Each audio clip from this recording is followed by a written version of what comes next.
Hi everyone, welcome back. Hope you had a good small little break.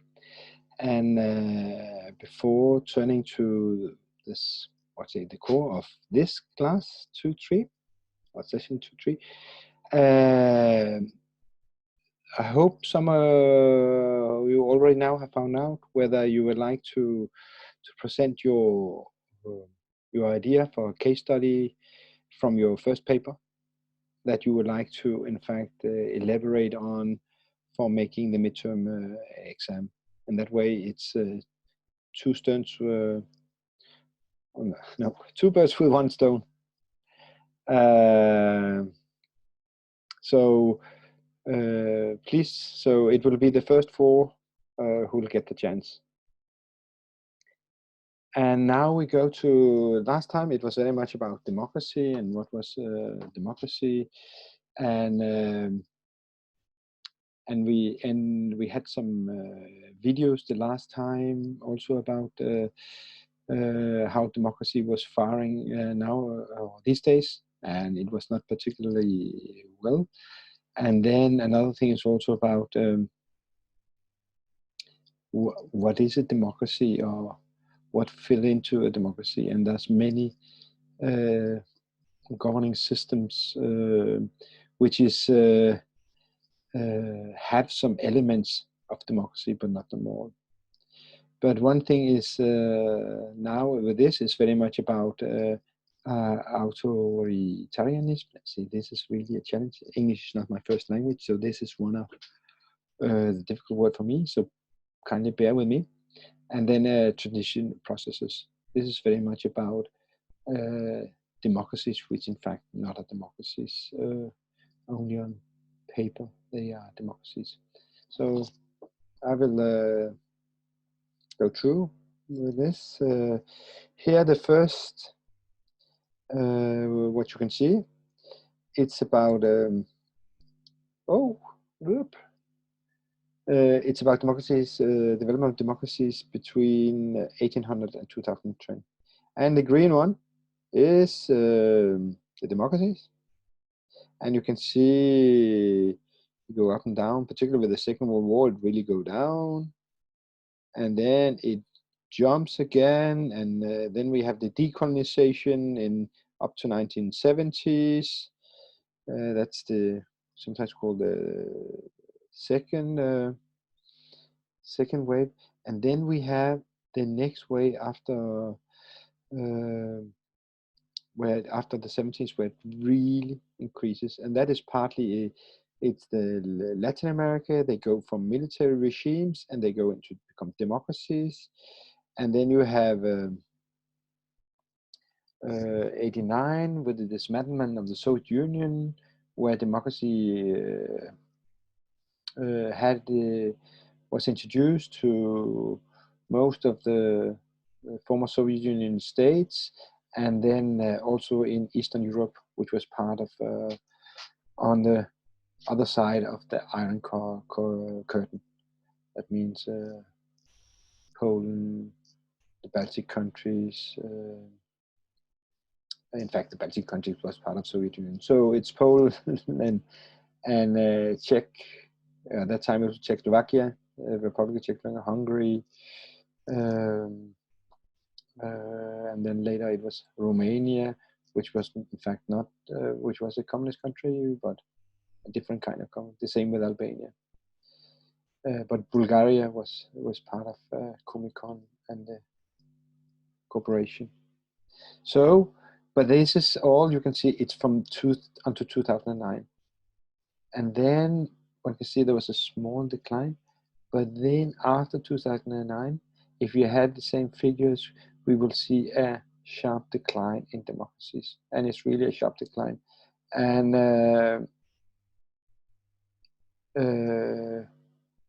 what you can see is the Freedom House. It was the last session I referred. It was optional to see it, but it was the report Democracy on Retreat, where they talk about up to 2018. This is a report from 2019, where really democracies are in decline, and it's not only in decline in in volatile countries, but even in countries where democracy had a long history.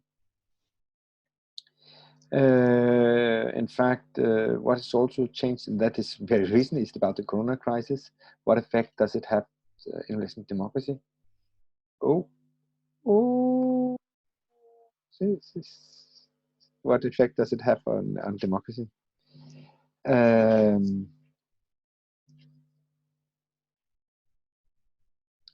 And because suddenly, with such a crisis exists, then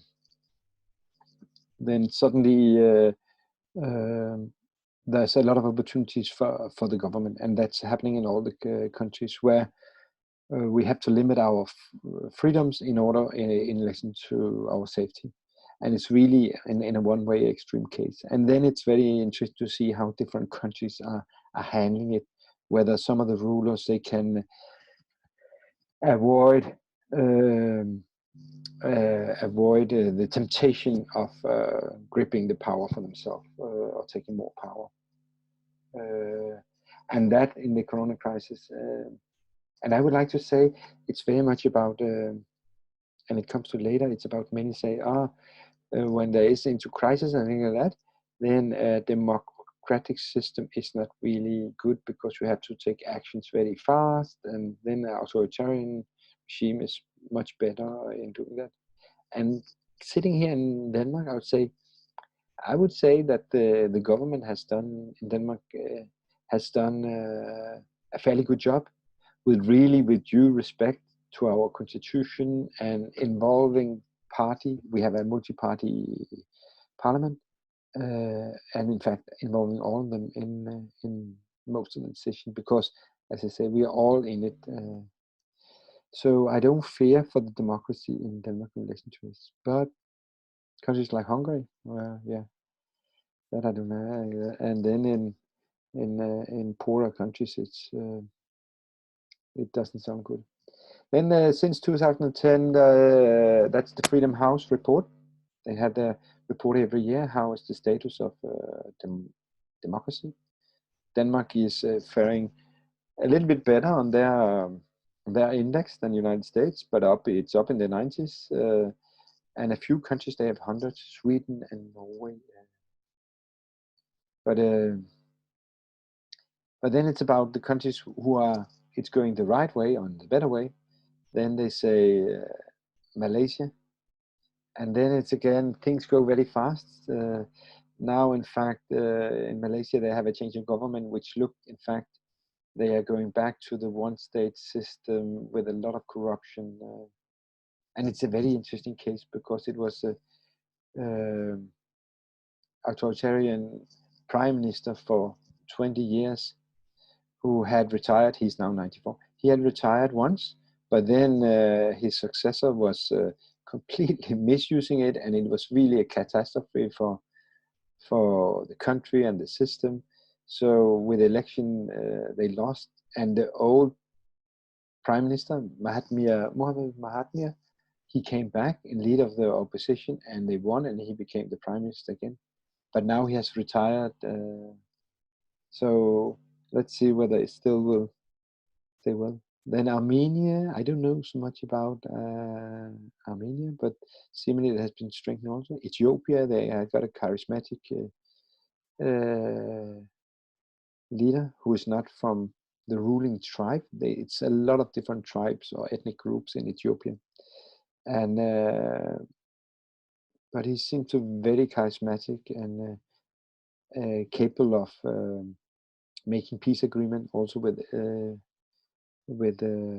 Eritrea, for instance, where they have been in constant war. Angola, things have changed after the former president, he left the job. So some sort of a democratization takes place. And then Ecuador also, it continued after Lenin, he came into power. After having had a president for some years, which was very... And then I don't know, and that's Bolivia. I don't know whether it's good or bad, what's happening in Bolivia, it's good that it's been a transition of power, but we have to see, in fact, what's coming after it, because during the time of the previous president, then in fact a lot of things happen, and also a democratization and development for all. Before, it was really a small upper class elite who was running everything, and it's only for themselves. So it's going to be interesting to see what's happening now. He had a big popular based party behind him, but they didn't find a successor to follow him. So consolidated democracies, we talked a little about that earlier. Arenas, that was from the last time. There are civil society, it's very important. Self-organizing group, independence, and they are relatively autonomous from the state, and it's very much different from country to country with the self-autonomy. For instance, in Denmark, many of the civil society organizations, they are subsidized by the state. When we use with development assistance, and for much of the funds are coming from the state. But as when I worked for some of them, it was saying we were paid but not bought. So we do whatever government was there. We also used our professionalism and our objectivity to criticize whatever government which was in place, or Danish government was in place. So, but it was difficult to understand for many others from different other countries. It's also because the Danish government or the Danish state is the biggest mecene. We have a few other very, very big companies who also provide different sources of funding and more funding, but it is the state which is the main. Then there's the political society. There have to be institutions that arrange for legitimate consultation for public power and the state. It's political party, there have to be elections, electoral rules, leadership, and more. That is things which have to be, and it have to be relatively fair and equal when these take place. Then the rule of law, which is in fact extremely important. It's also for the protection of the individual, for businesses, so that things are not arbitrary, and the law is for everyone. Not like in the Philippines, where I lived for some years, where they said, "Oh, for my friend, everything. For the enemy, the law." And that, of course, it's happened. That's in fact in many different countries. The law is only for the enemies, not for you and your friends. So that is the rule of has to be very, very strong. And also in the 90s and early zeros, and it was also broadened out. So internationally, we had a lot of conventions, but we got even more convention about international law, where people had to adhere to, and which seemed to work, that things went in the right direction. That has changed in the last decade, regretfully. So before we had the decade of democratization, rule of law. Now it's the survival of the fittest or the strongest decide. It could seem like that. Then you have to have a state bureaucracy, and it should be effective and efficient. And it should be reflecting the democratically elected leaders and implement the basic policy, tax service, and effectively and efficiently, as I said. And here we have different kinds, and in some countries, when there's a change of government, you also have a change of at least all the top bureaucrats. In a country like Denmark, it's about that we have the same bureaucracy, but it have to, of course, be loyal to the government that they're having. But they cannot break the law or anything. And in fact, if there is malpractices, in fact, they also have to act upon that. And then we in fact have the ombudsman institutions to control, in fact, that the state bureaucracy and the government is doing what it's supposed to do.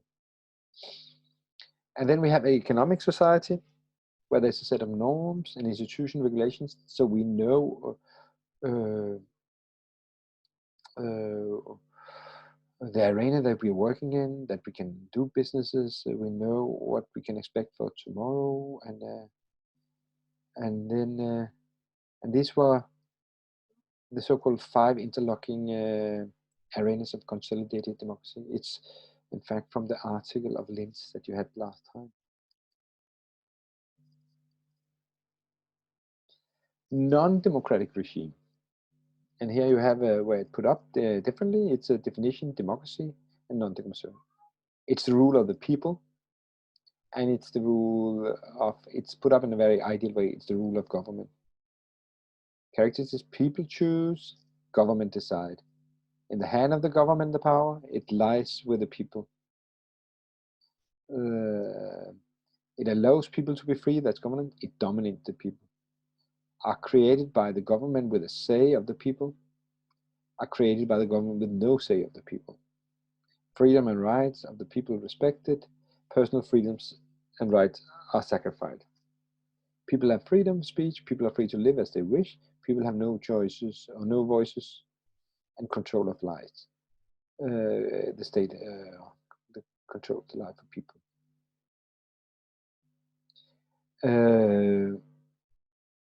I would say with the power, I have problems with it lies with the people. It lies with some people, perhaps in some groups. So this is a very ideal way of putting things up, and most states, they have they are either in one side or another, but they have a lot of them. They have elements from both sides. And here we come authoritarian regime. The ideal continue differences characteristic of authoritarian democracy. In pluralism, of course, in a democracy, then you have responsible political pluralism that is reinforced by autonomy in the society. And then you have a political system with limited, non-responsible pluralism. So there's not really much pluralism in this, but they could have extensive social economic pluralism. For instance, China nowadays have more and more economic pluralism, but less social and no political pluralism. Ideology, no elaborate guided ideology, but there are distinct non-democratic mentalities. And here it is about saying, yeah, but according to this, then in fact China does not come in, because they definitely have a guiding ideology. So it's not an authoritarian state. Mobilization, little extensive or intensive political mobilization, authoritarian. Leadership, leader or small group exercise power within well-defined but political norms. And here we go to ideology in democracy, intellectual commitment to citizenship, and procedures for consultation. So it's also about, oh, there's somebody who has other perspective or interest, and it's about respecting these different things. And participation through autonomously developed civil society and competing political parties, low regime mobilization. So they are happening independent. And then you can say about, oh, for instance, in Denmark, it's I don't know whether it exists in many other countries. It's very expensive to run a political party and to participate in. And in order to in the political life, so in order to ensure that it's not only the rich people who can afford to participate, and that you have some sort of equality in relation to this also, then in fact all the political parties are given a certain amount of money every year according to the votes they got the last time. And even parties who were eligible to stand for parliament, they in fact also got get this money during the next onto the next election. So but it's seen as a strength of democracy also. Otherwise, it is about how individuals support the political parties. So it's easier if you have some big companies to support some political parties. But in the United States, you've also been capable of having some grassroots mobilization of support to different. Obama was very successful in it, and it made definitely a difference for his election. And then freely elected leadership within the constitutional limits and periodic freely station. Then, different from authoritarianism, you have totalitarianism, and that's a highly centralized regime that possesses some form of stronger ideology. So that is China, it's Vietnam, that seeks to transform and absorb aspects of the state, society, and economy. Maybe a few states in the former Soviet Union also. Kyrgyzstan, I think, no, they don't have so much of an ideology. It's very much of this. But Vietnam and China are, and then of course you could say North Korea, but North Korea is also almost centered to a religiously with a high priest and leader of the state. So that seeks to transform and absorb aspects of the state, society, and economy. Absorb, yeah, and control. And a characteristic, an official, all-embracing ideology, a one-party state,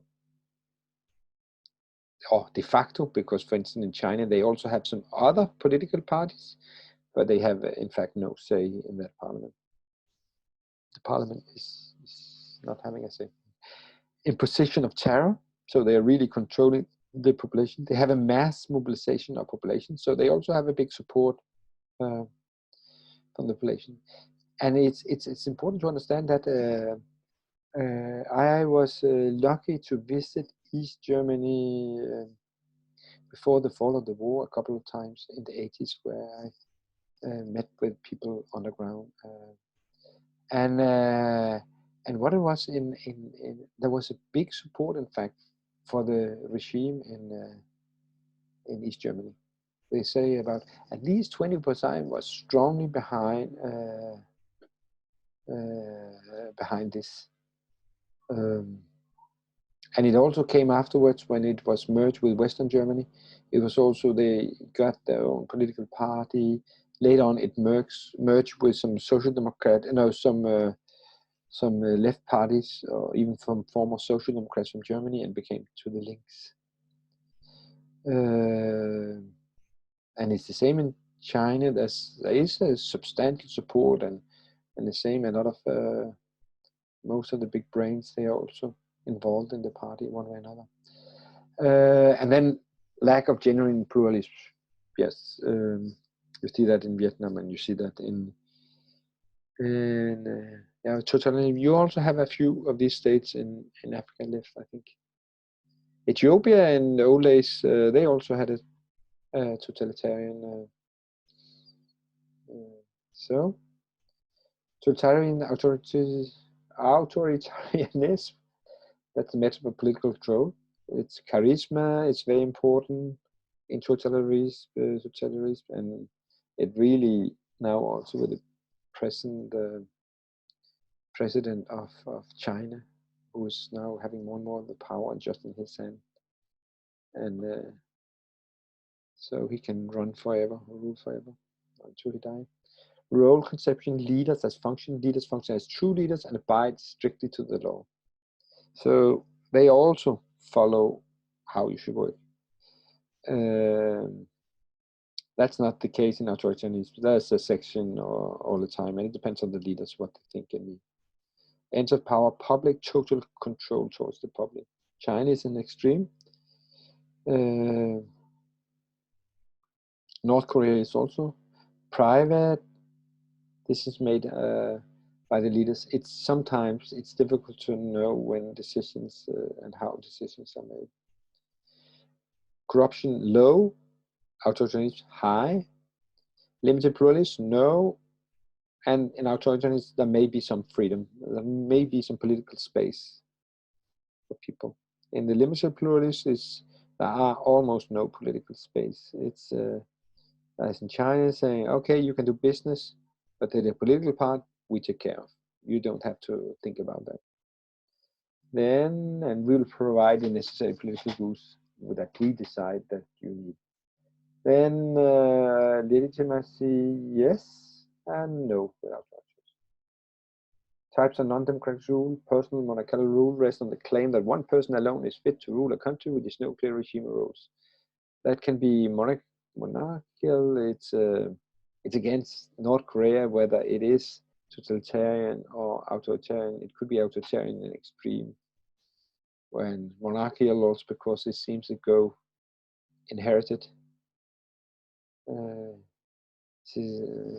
Kim Il-sung, since the Kim Il-sung, then Kim Jong-il, and now we have the present monarch. But otherwise, monarchical, you have Saudi Arabia, where it's the king there, and it's his family, and then it's among his family they'll find the next king. So it's very personal, but there may be in the monarchical rule where there's a lot of discussions inside. Otherwise, you have the personal. You had Gaddafi, and he was really. I don't think he took advice from anybody. So that was in an extreme. But most of the Arabic countries on the Arabic Peninsula, you will find the monarchical rule. Then you have military rule. That is very much in Thailand, you can say, where the so-called democracy, but the military is behind all the time and decide. And then I would like to mention, now I heard Obama here the other day from his speech from 2016 in UN, where he talked about Chile, saying, this is also a success story and success story.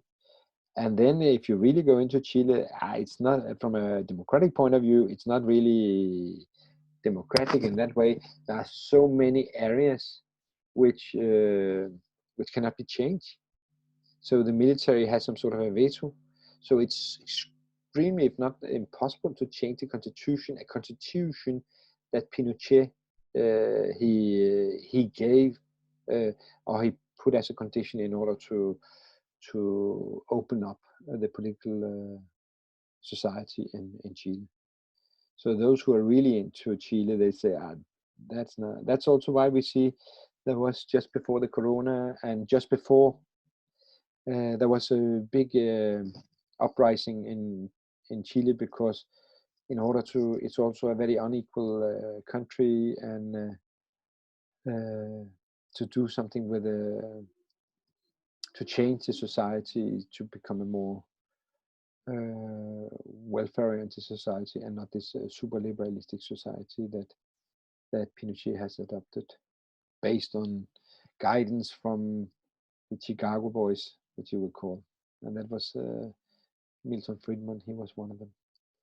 So, but we haven't heard about it, and it was so much. They were supposed to have the last COP,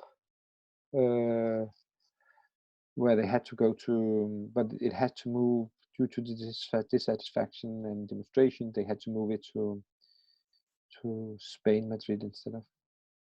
And then you have the one-party rule, where one single party is monopolizing politics with the. And it can be de facto in that way. There are really no other parties, but it can also be that that there are also other parties, but they are kept. They're completely being controlled, and so ensure that they will not get into power.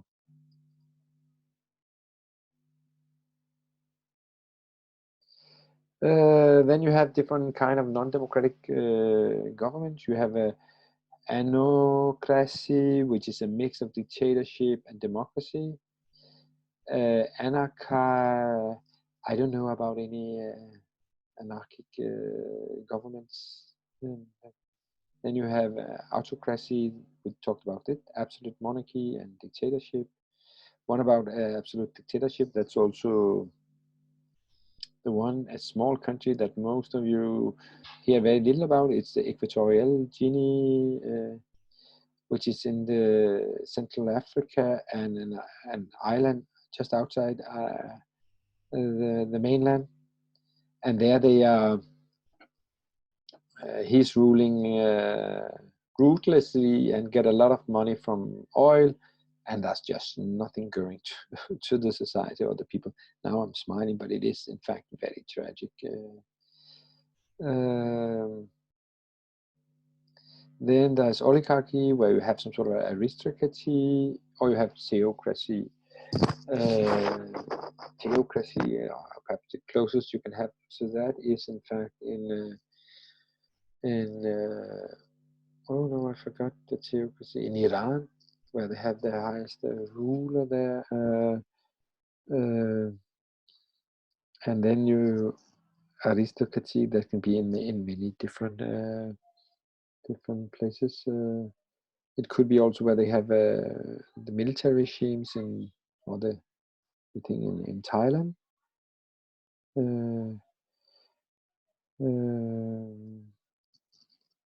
Oligarchy, yeah, to some extent it's also in that I will not say Ethiopia, but it's very much you have a small group among which who are deciding. You have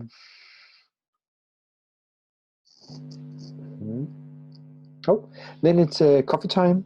You need some coffee, you need a break from mine, and you just have a quick look at two videos on authoritarianism in the session on Canvas. Just click on them. One is a small video on what's called, it's from the University of Amsterdam, and it gives you a little introduction, and you can it's also to show that authoritarianism is not only something we find in non-democratic countries, but it can also be in democratic countries. And then the other one is related to political science and the phenomenon of Trump and his support base. And they are very, very short videos. One is, I think, 3-4 minutes, and the other is more or less the same. So, see you.